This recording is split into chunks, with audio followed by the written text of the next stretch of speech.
temps en discussion. Après, je pense que ça va être intéressant de pouvoir discuter, poser des questions avec nos invités. Donc, je vais présenter un peu le mouvement Démocratie Nouvelle, qui est une organisation citoyenne. Je vais essayer de faire un bout en français, un bout en anglais. La plupart des gens ici parlent français, oui, c'est bon. Oui. Donc, le mouvement Démocratie Nouvelle existe depuis 1999. C'est un mouvement citoyen qui est né surtout à la suite de l'élection de 1998. En 1998, au Québec, on a assisté à un renversement de la volonté populaire, qu'on appelle. En fait, comme un de nos invités nous le rappelait tout à l'heure, c'est quand le parti qui prend le pouvoir n'a pas reçu la plus grande proportion des votes. Donc, le pourcentage de votes reçu par le parti au pouvoir était inférieur au parti d'opposition.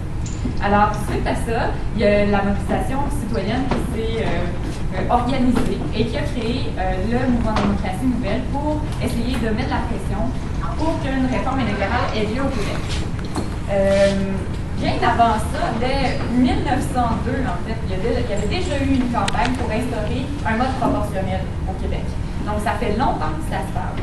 Année après année, élection après élection, on assiste à des grandes distorsions dans les résultats d'élection. Justement, la population s'en rend compte et de plus en plus, on veut qu'il y ait un changement qui se passe. Alors, voilà, le NDN. Oui, c'est ça. Au Québec, en fait, dès les années 70, avec le gouvernement Lévesque, en fait, c'était le point 2 de leur plateforme. Juste après l'indépendance du Québec, c'était de changer au niveau des élections démocratiques, entre autres, notre système électoral. Malheureusement, ça n'a pas pu avoir lieu. Entre autres parce que même à l'intérieur de son parti, ça ne faisait pas consensus. Par la suite, il y a quand même des travaux importants qui ont été faits sur la réforme électorale au Québec. En 2000, je vais prendre mes notes pour être sûr de ne pas me tromper. Alors, en 2002, il y a des États généraux sur la réforme des institutions démocratiques qui a été lancé, qui a duré jusqu'à 2003, le dépôt du rapport. Dans ce rapport-là, il recommandait clairement un mode de scrutin proportionnel pour le Québec.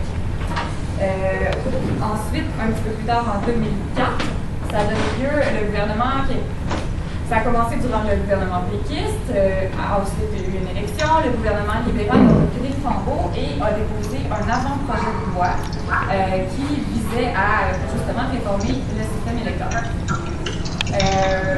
Ce beau bel avant-projet de loi est mort au feuilleton, donc elle n'a pas vu du tout la couleur d'une quelconque réforme.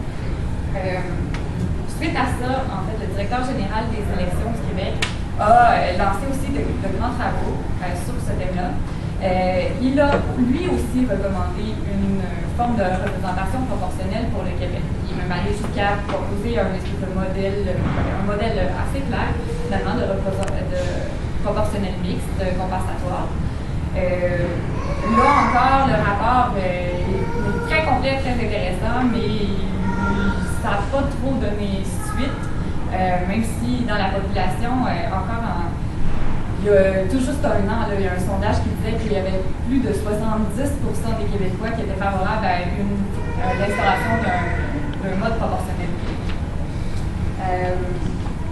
Alors, je vais vous parler un petit peu brièvement des derniers développements qui voient jour au Québec. Je ne rentrerai pas dans la campagne fédérale parce qu'on a déjà des intervenants qui en ont parlé ou ce sera le cas du prochain atelier. Mais spécifiquement pour le Québec, ce printemps, on a organisé des rencontres transpartisanes, donc avec des représentants de chaque parti politique qui a obtenu au moins 0,5% du vote aux dernières élections. Il y avait aussi là plusieurs représentants d'organisations de la société civile. Ces gens-là ont entendu des experts, ont discuté ensemble, puis on sont venus à un consensus quand même assez clair autour de certains principes qui guideraient le choix d'un nouveau mode de scrutin. Ces principes-là, je vous les donne rapidement. En fait, ce serait premièrement que le nouveau système voyons, excusez-moi. Je sais plus comment formuler. Que la représentation qui reflète le vote populaire. Donc, la proportion de votes soit représentée dans la proportion de sièges à l'Assemblée nationale. Le deuxième principe sur lequel ils se sont entendus, c'est qu'il y a un lien significatif entre les électeurs et leurs représentants. Au Québec, c'est quelque chose, entre autres, que toutes les organisations semblaient dire qu'ils trouvaient important, c'est qu'il y a un lien direct entre la personne, selon le territoire qui les représente, et les citoyens, donc une forme de représentation territoriale. Le troisième principe, c'est de maintenir un poids équitable pour les régions, les différentes régions du Québec. On a des très grands territoires ici, les réalités sont différentes en zone urbaine, en zone rurale, puis je pense que ça doit être le cas aussi dans d'autres pays. Donc, de tenir compte de ces différences-là. On a aussi que... c'est pour faire face à certaines critiques qu'il y a par rapport à un changement potentiel, c'est que le nouveau système soit assez accessible, autant pour le comprendre que pour exercer notre droit. Donc ça, c'est quelque chose que les acteurs s'étaient entendus pour mettre de l'avant comme principe. Il y a aussi quelque chose qui est très important, c'est contribuer à une meilleure représentation des femmes. Une chose que je trouve très importante ici au Québec, comme dans plusieurs pays, mais surtout pour, encore moins pour les pays qui n'ont pas de mode proportionnel. Les femmes ont de la difficulté à être pleinement représentées dans la sphère politique. Et ensuite, contribuer à une meilleure représentation des communautés ethnoculturelles.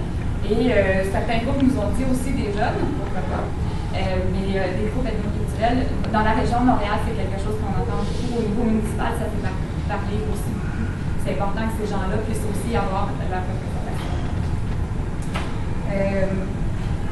Alors, voilà, je